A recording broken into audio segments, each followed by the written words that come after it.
Mahakama ya wilaya ya Maswa mkoa wa Simiyu imemhukumu kifungo cha miaka 20 jela kijana aitwaye Musa Shija mwenye umri wa miaka 32 na kifungo cha miaka 30 jela Biholo Shija mwenye umri wa miaka 36 kwa kosa la kujamiana hadi kupata mtoto wakati wao ni ndugu wa damu waliotokana na baba mmoja na mama mmoja. Hukumu hiyo imesomwa mbele ya hakimu mkazi Azizi kwa washtakiwa hao ambao ni wakulima wakazi wa kijiji cha Madang'ombe baada ya mahakama kujiridhisha pasi na shaka kupitia vielelezo ikiwemo vipimo vya DNA na mashahidi 11 waliothibitisha makosa hayo. Hakimu amesema kosa la ndugu kujamiana ni kinyume na kifungu cha 158 cha kwanza ba na kifungu cha 160 cha sheria ya kanuni ya adhabu sura ya 6 marejeleo ya mwaka 2022,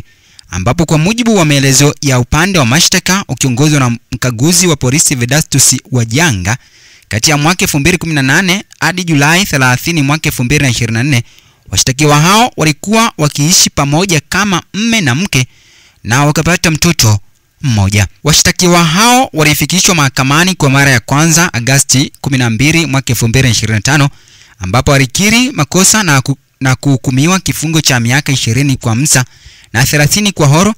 kisha wakakata rufaa mahakama kuu na ikaamuru kesi isikilizwe upya, ambapo kesi ilianza upya mahakama ya Maswa na Mei 6,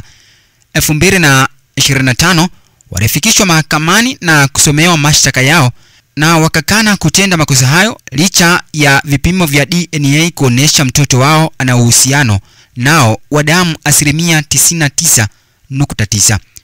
Katika utetezi wao, Musa alidai yeye ni yatima na Horo ni mke wake halali ambaye alimtolea mahari ya shilingi 325,025 kwa bibi yake, na Horo amedai Musa ni mmewe, na wote wawili wamekanusha kuwa mzee Shija Kamuga sio baba yao mzazi bali ni jirani mwenye chuki dhidi ya ndoa yao. Lakini pamoja na utetezi wao, hakimu